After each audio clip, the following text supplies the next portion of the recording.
Mist hovered over the soaked grasslands, and winter's breath drifted through the winding streets of Tullamore, like a gray shroud covering everything. On the afternoon of the 12th of January 2022, the sky hung low and heavy, and the weak light only managed to turn the surface of the Grand Canal into a dull, ashen mirror. There was no rain, no wind, just an unsettling silence. People still went for walks, still jogged along the paths, their footsteps and heels tapping rhythmically against the damp ground.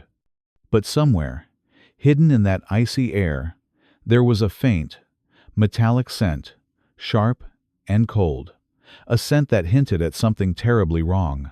Before we begin this heartbreaking story, I want to check in with you. I hope your day has been peaceful and safe. Don't forget to subscribe and leave a comment to explore with us the dark secrets behind real-life crime cases you've always been curious about. The story begins when Aisling Murphy, a 3-year-old teacher at Durrow National School, ended her first class of the week with her usual gentle smile. She packed away her lesson plans, slid her violin into its dark blue fabric case, and waved goodbye to her colleagues.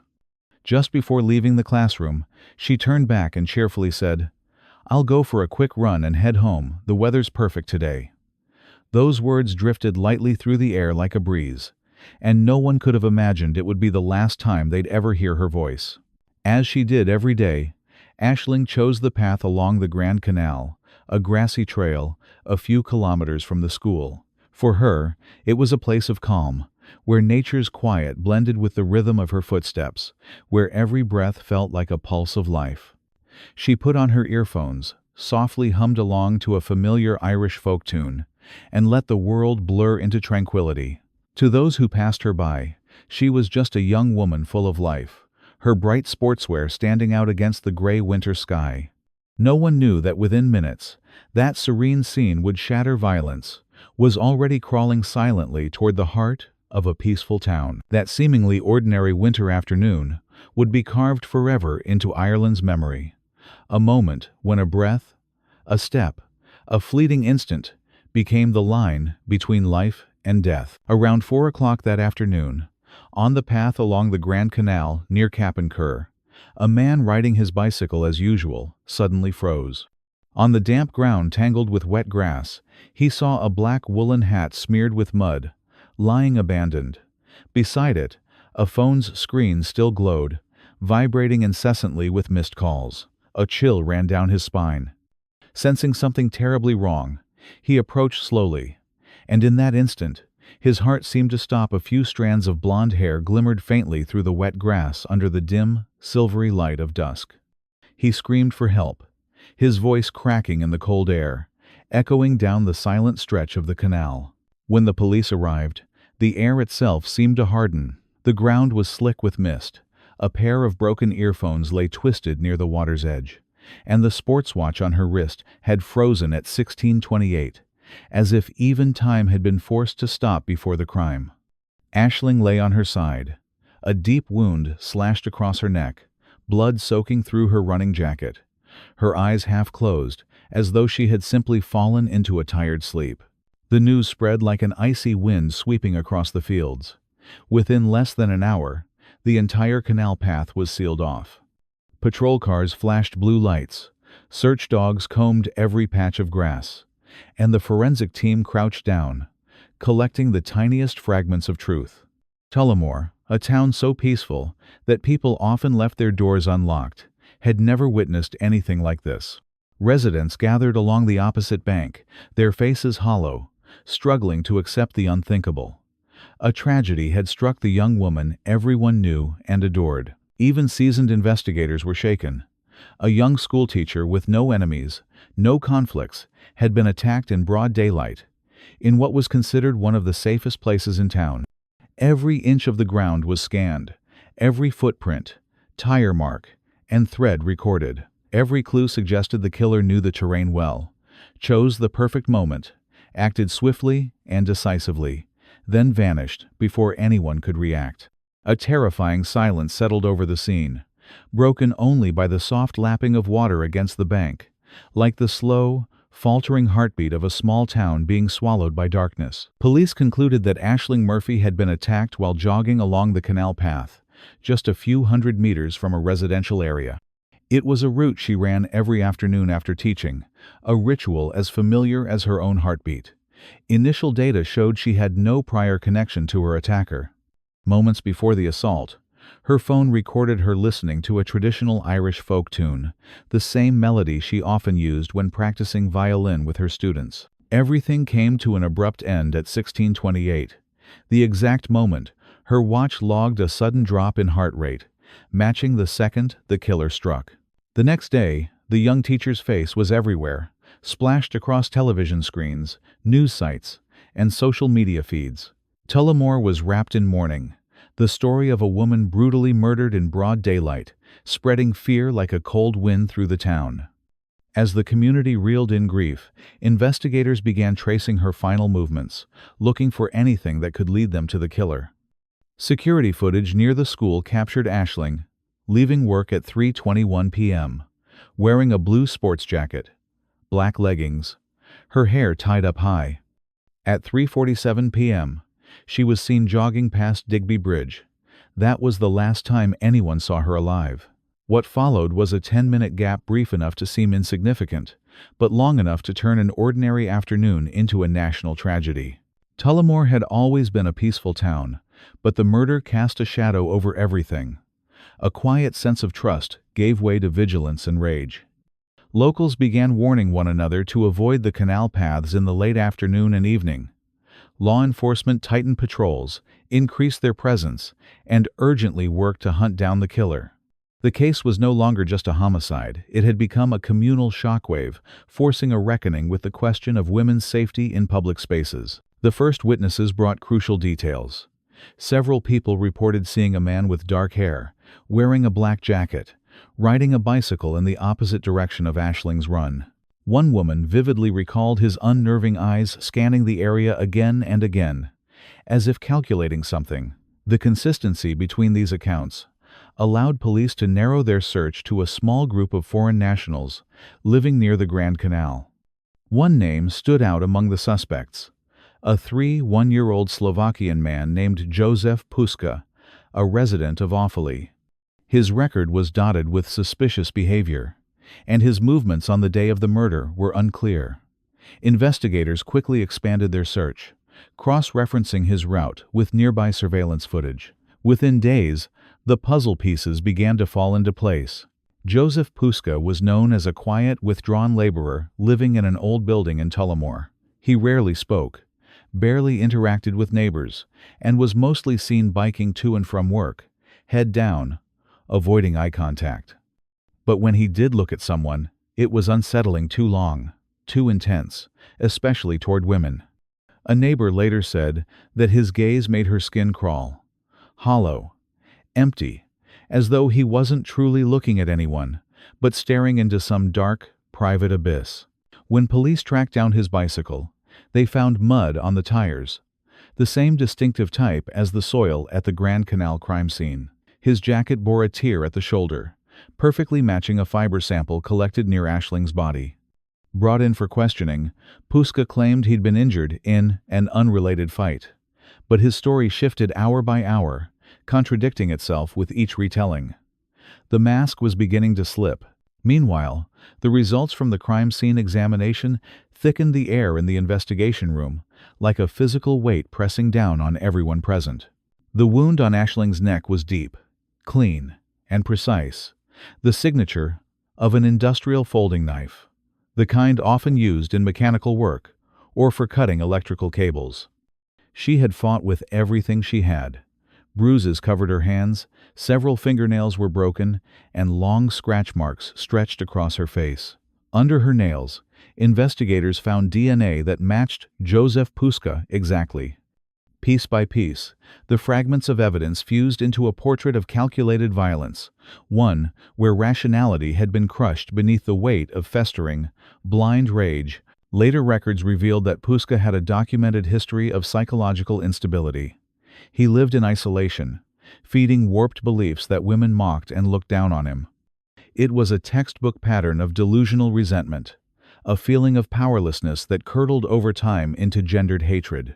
He had never met Aisling, had no personal motive. He simply saw her running alone by the canal, and something inside him snapped. What seemed like a sudden, impulsive attack was in fact the eruption of years of toxic bitterness, a violent urge nurtured in darkness, where wounded ego and simmering resentment had metastasized into a murderous instinct. A little after 4 p.m. that day, while the canal path near Kappenker was still cloaked in a misty chill, Joseph Puska appeared on that stretch of road. Security cameras at an industrial park a few hundred meters away captured two figures moving in the same direction, one ahead, one behind, blurred silhouettes in the fog. Moments later, Aisling's phone disconnected abruptly. Her music stopped mid-song. Data showed that her heart rate dropped sharply at the exact time Puska closed in. He approached from behind, grabbed her while she was running. The first blow knocked her to the ground. He pinned her down, knife in hand. The stab to her neck was so forceful the blade became stuck, and her running jacket was soaked through with blood. It all happened in under 2 minutes. No witnesses. By the time a cyclist passed by, the killer was gone, leaving behind a blood-stained mask and muddy footprints pressed into the damp grass. 2 days later, Puska showed up at St. James's Hospital in Dublin with a stab wound to his abdomen. He claimed he had been attacked by a stranger, but nothing added up. The location of the wound, the angle of the blade, even his timeline contradicted itself at every turn. Police quietly placed him under surveillance and collected a DNA sample. When the results came back, they matched perfectly with the DNA beneath Aisling's fingernails. He fell silent, not from fear, but from the cold realization of being caught. There was no trace of guilt in his reaction, only the distorted psychology of a man who justified his brutality with a counterfeit emotion. In the days that followed, a heavy silence settled over Tullamore. White flowers lined the edge of the canal. Candles flickered through the night at the spot where she was killed. At the gates of Douro National School, her students placed an old photograph of her on her desk, beside the violin she had so often held during music lessons. The quiet little town moved slower, spoke softer, as if afraid that even a raised voice might disturb a grief too raw to touch. Thousands of people from across Ireland came to the memorial. Along the Grand Canal, an endless river of light stretched into the winter darkness. But among the flowers and tears, an unspoken question lingered like a cold draft. How could a young woman, in broad daylight, in a peaceful town, die at the hands of a stranger, and no one be there to stop it? The question wasn't just for the police. It was for all of Ireland, a nation forced to confront what safety truly meant. To admit that gender-based violence wasn't an isolated misfortune, but a quiet sickness that had long crept beneath the surface. The investigation pressed on. Every piece of data, every frame of footage, every quiet testimony, building toward a complete picture of a crime that took less than 2 minutes, but would haunt an entire country for years. In the days after Aisling Murphy's death, Tullamore felt like it had stopped breathing. The canal path where she once ran had turned into a quiet winter shrine. White flowers blanketed the walkway, red candles flickered in the cold wind, illuminating the stretch still wrapped in police tape. By the tree where Aisling fell, people placed her portrait and handwritten notes of farewell. One sign, written in uneven black letters, stopped every passerby in their tracks. For Aisling, you should have been safe here. 6 words as blunt as a verdict. They weren't just for her. They were for every woman who had ever felt fear walking home alone in the very place she called home. The investigation quickly moved from emotional shock to a methodical hunt built on hard evidence.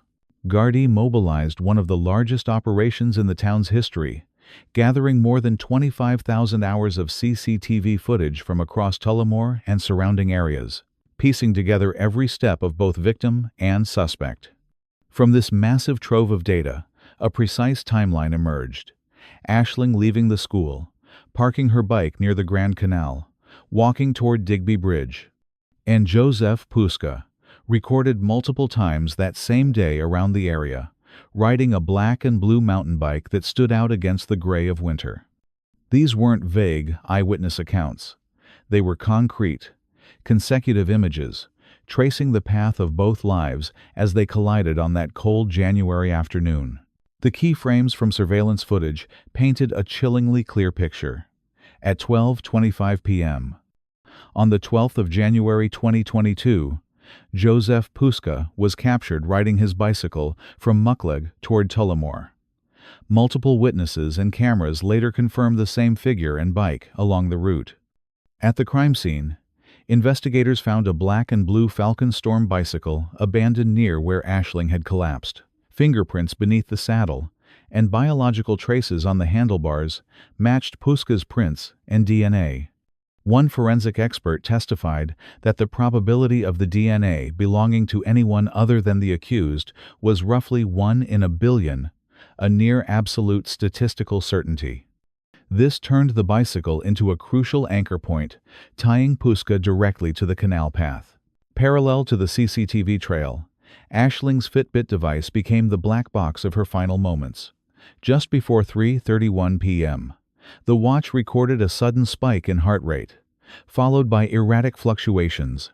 Then, a rapid drop to zero, a physiological pattern entirely consistent with a violent attack lasting only a few minutes. The timing matched both witness testimony and subsequent emergency response alerts. Forensic pathology later reported 12 sharp injuries to her neck, including 11 stab wounds caused by a strong, sharp blade. The depth, angle, and concentration of the wounds supported the conclusion that this was a deliberate, frenzied killing, not an accident, not a random scuffle.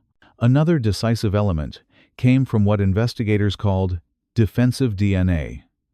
Under Aisling's fingernails, forensic analysts recovered male genetic material, which matched Puska's profile. This type of trace typically appears when a victim fights back, clawing or scratching the attacker. Legally, it placed Puska in direct physical contact with the victim at the exact moment of violence. The court also heard expert testimony on the statistical weight of the match. Using YSTR analysis, the chance of the DNA belonging to anyone other than Puska was 1 in tens of thousands based on European reference databases. Combined with the fingerprint and DNA evidence on the bicycle, the biological chain of reasoning became virtually unbroken. Presence, approach, physical contact. The post-crime behavior evidence aligned seamlessly with the forensic timeline.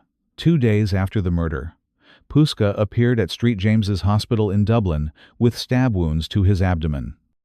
At first, he claimed to have been attacked in Blanchardstown, but the wound pattern, angle of penetration, and extensive scratches didn't support his story. During Gardaí questioning in the hospital, Puska partially admitted to causing Aisling's death, revealing forensic details not publicly known at the time, and acknowledged that the abdominal wounds were self-inflicted. While such statements alone were not the single smoking gun, when placed alongside the CCTV footage, DNA, fingerprints, and Fitbit data, they formed a tight evidentiary chain that left little room for doubt. As for motive, the case file confirmed there was no sexual assault. Some investigators believed Puska may have initially stalked her with sexual intent, then escalated to murder when she resisted. Others were more cautious, suggesting the true motive might never be definitively proven. What the court agreed on was clear. Aisling Murphy did not know Puska, there was no personal connection between them, and the attack happened on a public pathway in broad daylight. For that reason, the verdict focused on what was done, how it was done, and what evidence proved it not. Why? In Irish criminal procedure, when motive is unclear or ultimately irrelevant to the legal elements of the offense, the case is built around the hard perimeter of forensic fact. And in this case, that perimeter was airtight. It can be said that the investigation into Aisling Murphy's murder was not built on a single smoking gun, but on the cumulative weight of multiple, interlocking strands of evidence. Meticulous crime scene work, biological forensics, wearable device, data science, and traditional detective work, witnesses, route reconstruction, post-crime behavior. This convergence dismantled the story Puska tried to spin about a masked stranger and led the jury to a unanimous verdict: guilty of murder. The power of the case didn't lie in one number, one image, or one piece of DNA, but in how they wove together into a single, coherent narrative stretching from the canal bank in Tullamore all the way to the courtroom in Dublin. When the victim's identity was made public, social media flooded with tributes. Newspapers called her the Light of Offaly and Ireland's daughter. Aisling's story was spoken everywhere, in cafes, classrooms, church pews, with the soft ache of collective mourning. A young teacher who taught children Irish folk music, who once played with the local orchestra, who dreamed of opening a free music class for underprivileged kids, now lived only in photographs. She had not yet lived beyond 23. Meanwhile, Jozef Puska remained in custody at Mountjoy Prison, showing an unnerving calm and refusing to give any statements for weeks. No remorse, no visible emotion. Investigators later described him as indifferent, like someone watching a film that had nothing to do with him. Only when confronted with the weight of the DNA evidence did he finally lower his head and admit what he had done. The trial took place at the Central Criminal Court in Dublin at the end of 2023. Outside, hundreds of people stood silently along the entrance, holding white flowers and photographs of Aisling. Inside, Puska sat with his head bowed, wearing a gray shirt, his face expressionless. In the front row sat the Murphy family. Aisling's mother, Kathleen, clutched a handkerchief tightly, her eyes fixed on the man accused of killing her daughter. When the prosecution began reading the indictment, detailing the exact minutes of that horrific afternoon, Kathleen broke down. Her sob cut through the courtroom like a blade. The air in the courtroom was so dense it seemed to hold each breath. Prosecutor Connor Kelly rose, his voice low but steady. The defendant did not just take a young woman's life. He took the trust of an entire nation. This was not an accident. This was deliberate annihilation. On the screen, the jury and the public saw GPS maps of Puska's movements, surveillance images, and forensic photographs from the crime scene. Each image struck the room like a blade to the chest. The public gallery was silent, save for the sound of paper rustling and heavy breathing. The defense attempted to argue that Puska had experienced a temporary psychotic episode, but the panel of psychiatric experts rejected that outright. He had full capacity to understand his actions, and he chose to commit them anyway. In the sentencing chamber, Judge Tony Hunt fixed his eyes on the defendant. His voice, calm yet unyielding, filled the silent courtroom. This was a barbaric crime, and no sentence can ever compensate for the pain it has caused. An innocent woman, in broad daylight, was murdered by a stranger. The safety, the trust, and the very soul of this nation have been wounded. He sentenced Jozef Puska to life imprisonment, the maximum penalty under Irish criminal law. No applause followed. Only the muffled sobs of Aisling's parents echoed through the courtroom. They had waited nearly 2 years to hear those words. And yet, even when justice came, it could not bring their daughter home. In the hours after the verdict, Ireland's media erupted. Newspapers, television, and social platforms filled with commentary on gender-based violence, on the quiet fear women carry every time they step out of their homes. From Dublin to Cork, dozens of vigils and marches lit up the streets under the banner "Reclaim the Night."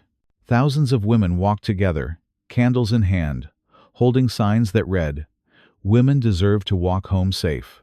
In Tullamore, Aisling's students gathered outside the school gates, violins in hand, and played a tune she had once taught them. It was their way of saying goodbye through music, through light, and through the stubborn belief that goodness, though wounded, could never be truly killed. At Mount Bolus Cemetery, the winter sky hung gray and cold, the wind slipping through the bare trees. Thousands lined the road from the village to the gates of the cemetery, standing in silence for the young woman a nation had learned to love without ever meeting.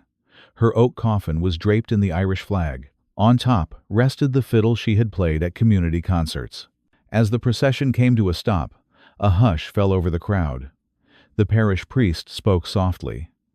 Aisling had brought music to the world and left in silence, but her music would live on. Some people threw flowers onto the ground. Others simply stood with hands clasped, unable to speak. After the funeral, her father, Raymond Murphy, gave the only interview he would ever do. His voice was hoarse from sleepless nights. He said he didn't want his daughter to be remembered for how she died, but for how she lived. She believed music could heal, and the family would keep teaching children to play the violin until no child ever again had to be afraid walking home. That sentence spread across Ireland. It was printed on posters, hung in schools, written on the walls of music rooms. It wasn't political. It wasn't a slogan. It was the raw truth of a father who had lost his daughter simple, brutal, and enough to make anyone who heard it stop and swallow hard. In the aftermath of the tragedy, Irish police admitted that Aisling Murphy's case had forced them to change. Security monitoring and emergency response systems were upgraded. Streetlights and cameras were installed along riverbanks and canal paths. The Minister for Justice announced a new national strategy focused on women's safety in public spaces. Across the country, people began speaking openly about gender-based violence, no longer sidestepping the issue. From pubs to radio stations to classrooms, a question that should never have needed asking was now being repeated everywhere. Why do women still have to calculate every step just to walk home safely? And why had the community's silence lasted so long it became a habit?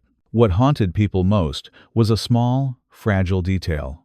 Just before she was attacked, Aisling had been listening to The Humours of Ballylaughlin, a bright, joyful Irish folk tune, as warm and alive as she was. The song had stopped mid-phrase. When police recovered her phone, the track was still there, unplayed, frozen in time like a final breath, echoing through a country stunned by loss. People said Tullamore had never been the same since that day. The once peaceful town now carried a different kind of silence, the silence of fear and mourning. When winter returned, the Grand Canal path no longer echoed with familiar running groups.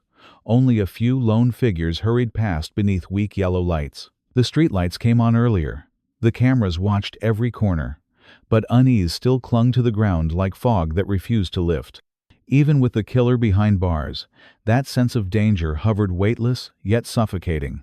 And in each cold breath, it felt as if the wind still carried the story of a young woman who never got to finish her 23rd year. A year later, at the first memorial, the Grand Canal glowed once more, this time with hundreds of candles. Aisling students, dressed in neat uniforms, stood in the winter air and played on their violins the same song she had taught them, a gentle, aching melody that lingered long after the last note. Her mother sat in the front row, hands clutching a photograph of her daughter, her eyes searching the air ahead, as though for someone she could still see. As the music rose, she whispered softly, "You're still here." The words weren't meant for anyone, but those standing nearby bowed their heads, because they understood. Some people never truly leave. They become part of the places they loved. Aisling Murphy's case was no longer just one family's story. It had become a mirror reflecting the quiet, daily fear of millions of women.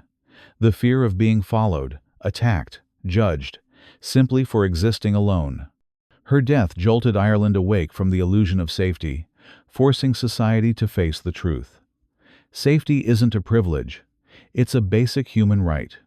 From Dublin to Galway, from cobblestoned old towns to remote countryside, conversations grew louder about the right to live without fear and about the responsibility each person holds to see, to hear, and to act when danger is close. Along the canal, where the grass had grown back and the scent of mud had faded, a wooden sign now stands. Aisling's Walk. Keep it safe.